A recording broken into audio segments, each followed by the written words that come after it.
अध्याय 5। जैस्पर की पार्टी। इस बीच उधर जैस्पर के घर पर शनिवार की शाम के शानदार जश्न की तैयारियां जोरों पर थीं। ये सिर्फ आदमखोर और बुचिया ही नहीं थे जिन्हें जैस्पर की इन पार्टियों से नफरत थी। हर कोई जो उसके लिए काम करता था उनसे नफरत करता था।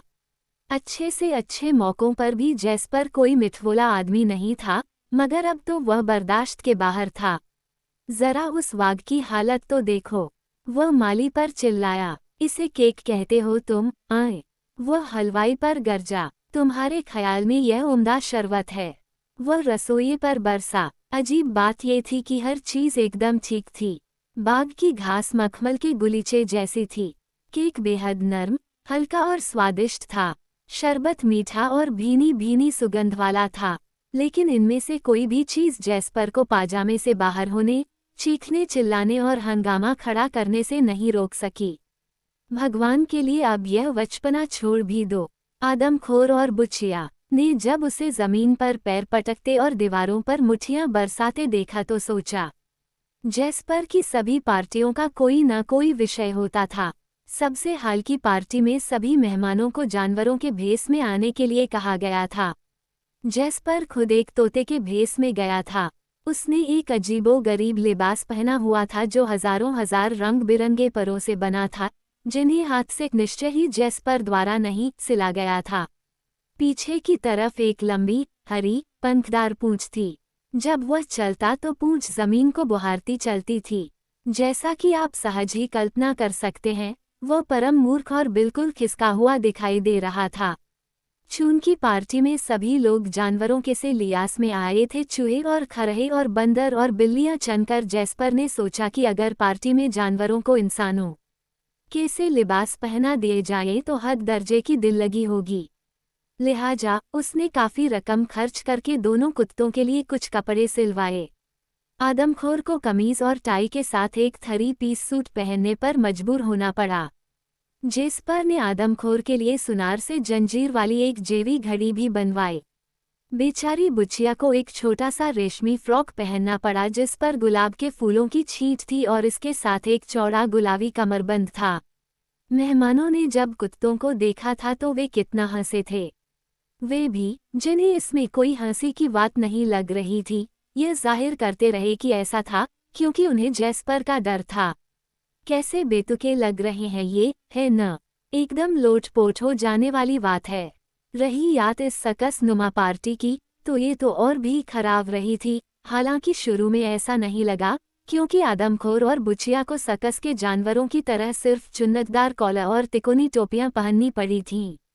जैस्पर ने ऊंचे टोप, लाल साटिन की जैकेट और चमड़े के लंबे कोड़े के साथ पूरमपुर रिंग मास्टरों जैसे कपड़े पहन रखे थे। पूरा घर और चागरीचा सकस में तब्दील कर दिया गया था। पुस्तकालय में कलाबाजी दिखाने वाले नट घुसे हुए थे और फुलवारी में शेरों को सधाने वाला, बागीचे की घास पर आग लीलने वाले मदारी जमा थे। सामने के हॉल में एक नाचने वाला भालू और जोकर, वे तो हर तरफ बिखरे हुए थे। हालांकि खाने पीने की एक से एक बढ़िया चीज थी, मगर आदमखोर और युचिया को एक निवाला भी नहीं मिला, क्योंकि सभी मेहमानों को सख्त हिदायत थी कि वे कुत्तों को कुछ न खिलाएं। मेहमानों को मालूम था कि अगर उन्होंने इस नियम को तोड़ा तो तत्काल बाहर फेंक दिए जाने और फिर जैस्पर की किसी भी पार्टी में न बुलाए जाने का खतरा उठा रहे होंगे। जैस्पर कुत्तों को बदमिजाज बनाए रखने के लिए हमेशा उन्हें भूखा रखता था। उसे यह ख्याल बेहद पसंद था कि लोग उसे दो पगलाए हुए गुराते अल्सेशियन कुत्तों के साथ घूमते फिरते देखें, क्योंकि ऐसा करने पर वह डरावना दिखेगा और जैस्पर को ये सोचकर बहुत खुशी होती थी कि लोग उससे खौफ खाते हैं। मगर आदमखोर और चुचिया इतने भले स्वभाव के कुत्ते थे कि जैस्पर उनसे चाहे जितने कमीनेपन से पेश आता, वे अपनी भलमनसाहट छोड़कर कटखने और कुटिल नहीं बनते थे। वे अपनी जिंदगी का अधिकांश उसके पीछे पीछे मनहूसी से मुंह लटकाए घूमने में बिताते। सकस पार्टी की रात वे एक दूसरे के साथ लगे लगे और एक दूसरे का ख्याल रखते हुए घर और अहाते में इधर उधर घूम रहे थे। देख के आदमखोर जैसे ही साइकिल पर करतया दिखाने वाला कलायाज उसके साथी को वाल वाल बचाते हुए पास से फर्राटा भरते हुए गुजरा। बुचिया ने कहा, वचना युचिया, जैसे ही बांस की नोक पर एक नाचती हुई तश्तरी उसकी दोस्त के सिर से लगभग टकराते हुए जमीन पर गिरकर चूर चूर हो गई, आदमखोर चिल्लाया। और फिर अचानक उनके पीछे से आवाज आई, सड़ाक!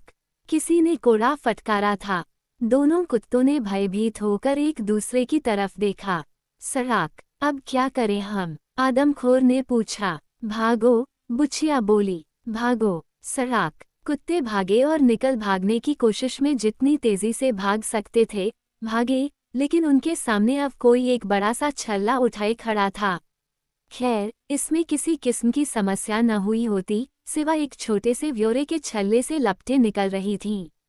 रात के आसमान में वह नारंगी लपटों का एक बिल्कुल गोल छल्ला था और वे अभी से उसकी आंच अपनी थुएनियों पर महसूस कर रहे थे, क्योंकि ताबड़तोड़ भागते हुए आदमखोर और बुचिया सीधे उस छल्ले की तरफ बढ़ रहे थे। अब क्या किया जाए? चुचिया ने पूछा। कूदो, आदमखोर ने कहा, कूदो। उद्धरण, वगल वगुल और बेतहाशा घबराए हुए, जितना कि वे अपनी सारी जिंदगी में नहीं घबराए थे, दोनों कुत्ते उस सुलगते हुए छल्ले के बीच से कूदे। वे पार हो गए, मगर मुश्किल से। आदमखोर का कॉलर दाहिनी तरफ थोड़ा जल गया और युचिया के बाएं पुढ़े के बाल झुलस गए। कांपते और हाँफते हुए वे घास पर ढह गए। उनके इर्द गिर्द लोगों की एक अच्छी खासी भीड़ हंसते हुए तालियां बजा रही थी और जैस्पर को बधाइयां देते हुए बता रही थी कि वह कितना होशियार था। क्योंकि अब तक आपने ये तो बूझ ही लिया होगा कि वह जैस्पर ही था जिसने कोड़ा फटकारा था और फिर उस छल्ले को हवा में उठाए रखा था। जी हाँ, जहाँ तक आदमखोर और बुचिया का सवाल था, ये सकस पार्टी उनके लिए यकीनन अब तक की सबसे खराया पार्टी रही थी। बुधवार की सुबह डाकिये ने वुडफोर्ड में 200 से ज्यादा लोगों को विशेष वितरण व्यवस्था से डाक वितरित की। वो उनके लिए हरे रिबन से बंधा एक लंबा चपटा सफ़ेद डिब्बा लाया। हर डिब्बे के भीतर चॉकलेट की एक पटरी थी।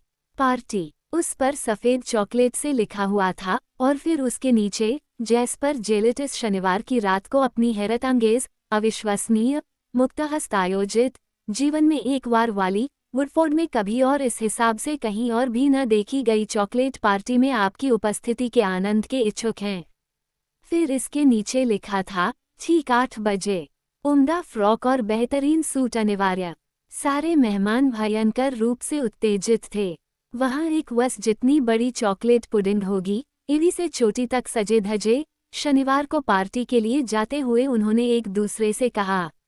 चारों तरफ वुडफोर्ड की मलाईदार चॉकलेट के पहाड़ होंगे। बाल्टियां भरकर chocolate ice cream, chocolate biscuit, chocolate toffee और चॉकलेट हलवा और चॉकलेट वफ़ी और वस, सैकड़ों हजारों चॉकलेट की पटटिटियां। और आपको पता है, सारे मेहमान एकदम और पूरी तरह गलत थे। ठीक 8 बजे, 2 तुरहीवादक जैस्पर के धासु मकान के बड़े दरवाजे को जाने वाली संगमरमर की सीढ़ियों की सबसे ऊपरी पायदान पर निकल कर आए। उन्होंने तुरहियों पर एक तोड़ा बजाया और सभी मेहमान, जो बागीचे में घास पर एक झुंड की शक्ल में खड़े थे, खामोश हो गए। फिर घर का सामने का दरवाज़ा झटके से खुला और वहां अपनी डिनर जैकेट में बड़े वांकपन से सजा हुआ जैस्पर नजर आया, अगल वगुल आदमखोर और युचिया को लिए हुए। स्वागत है आपका, दोस्तों, स्वागत है। तालियों के मंद होने पर उसने कहा, मुझे बेहद खुशी है कि आप सब मेरी पार्टी में आ सके और मैं वादा करता हूं कि आज की रात को आप कभी नहीं भूलेंगे। जब आप खिचड़ी वालों और ओए भरी जिंदगी वाले थके हारे बूढ़े बन जाएंगे तभी आप लोगों को ये बताकर उन पर रौब जमा सकेंगे कि आज की रात आप यहाँ थे। क्योंकि यह एक ऐसी पार्टी है जो इतिहास में दर्ज होने वाली है। इसलिए बिना ज्यादा हूँ चरा के, आइए इस महान चॉकलेट पार्टी को शुरू करें। फौरन वागरीचा और फुलवारियां सब जगमगा उठी और फव्वारे फूट पड़े, और अचानक हवा गर्म गर्म चॉकलेट की महक से गमगमा उठी, क्योंकि उस शाम जैस्पर के तीनों फव्वारों से पानी की जगह चॉकलेट ही झर रहा था। एक फव्वारा सफ़ेद चॉकलेट का था, एक दूधिया चॉकलेट का और एक सादे चॉकलेट का। मेहमानों का ध्यान इस बात की तरफ भी गया कि घास के मैदान में ढेर सारी नई मूर्तियां भी इधर उधर बिखरी पड़ी थीं और वे सब चॉकलेट की बनी थीं। एक पूरा का पूरा बाग वहां केवल उस रात के लिए लाकर लगा दिया गया था, और पेड़ों की डालियों से चॉकलेट के बने सेब और नाशपातियां लटक रही थीं। फुलवारियों में चॉकलेट के गुलाब और गेंदे और बेला वो फूल मौजूद थे। अपनी मदद आप कीजिए, जैस्पर ने आवाज लगाई। मौज मनाए। शुरू में सब कुछ बिल्कुल सभ्यता के दायरे में रहा। हर फव्वारे के पास नौकर प्याले लिए खड़े थे ताकि अगर मेहमान पीना चाहे तो उन प्यालों में गर्म चॉकलेट भर लें। इसके अलावा स्ट्रॉबेरी और खरबूजों, बिस्कुटों और छोटे छोटे केक से भरी टोकरियां भी थीं जिनमें लंबे हत्थे वाले कांटे रखे हुए थे ताकि मेहमान उन्हें खाने से पहले झरने के तल में डुबोकर उन पर चॉकलेट की तह चढ़ा लें। कितना होशियार है जैस्पर, विनम्रता से अपनी बारी का इंतजार करते हुए वे कहते। हमेशा बिल्कुल अनोखा, कितना कल्पनाशील, कैसी सूझबूझ वाला। और फिर वे एक आध चॉकलेट का गुलाब तोड़ लेते और बड़ी नज़ाकत से उसे कुतरते। आदमखोर और वुचिया, ये उम्मीद करते हुए कि उन पर किसी की नज़र नहीं जाएगी, बगिया में इधर उधर दुबके फिर रहे थे। वे उस दिन को भूले नहीं थे जब जैस्पर ने उन्हें वुडफोर्ड का मलाईदार चॉकलेट खिलाया था। किसी ने पास खड़ी मूर्ति के पैर की उंगलियां चाटीं। ये सचमुच चॉकलेट की बनी है, वह बोला। ये सबसे उम्दा चॉकलेट है जो मैंने जिंदगी में खाया है। जैसे जैसे समय बीता मेहमानों की शिष्टता हवा होने लगी। वे अपनी उंगलियां झरने से बहते तरल चॉकलेट में डुबोकर उन्हें चाटने लगे, फिर अपने हाथों को पूरमपूर। उन्होंने गुलाब की झाड़ियों में सिर के बल डुबकी मारी और चॉकलेट के फूलों को भकोसना शुरू कर दिया। डालियों की तरफ हाथ बढ़ाकर चॉकलेट के बने सेवों या नाशपातियों को एक एक करके तोड़ने की बजाय वे पेड़ों पर चढ़ गए और उन्हें तब तक झकझोरते रहे जब तक कि दर्जनों फल नीचे घास में टपक नहीं पड़े। दोनों कुत्ते विस्मय से देखते रहे कि लोग कितने नदीदे हो सकते हैं जब मेहमानों ने मूर्तियों की पूरी बाहें और टांगें तोड़ी और उन्हें अकेले में भकोसने के लिए सरक गए। इस समय तक कुछ मेहमान झाड़ियों के पीछे उल्टियां भी करने लगे थे, क्योंकि उन्होंने इतना खा जो लिया था। ही, अब आएगा मजा। इससे पहले कि आदमखोर और बुचिया को पता चल पाता कि हो क्या रहा है, कुछ मेहमानों ने दबे पांव पीछे से आकर उन्हें झपट लिया था और छपाक उन्हें झरने में फेंक दिया। बचाओ, बचाओ! आदमखोर ने गर्म गर्म सफ़ेद चॉकलेट के कुंड में डूबने से बचने के लिए हाथ पैर मारते हुए अपने दोस्त को चिल्लाकर पुकारा। लेकिन बेचारी बुचिया कुछ नहीं कर सकती थी, क्योंकि वह उस फव्वारे में छटपटाते हुए हाथ पैर मार रही थी जो गर्म गाढ़े रंग के चॉकलेट से भरा हुआ था।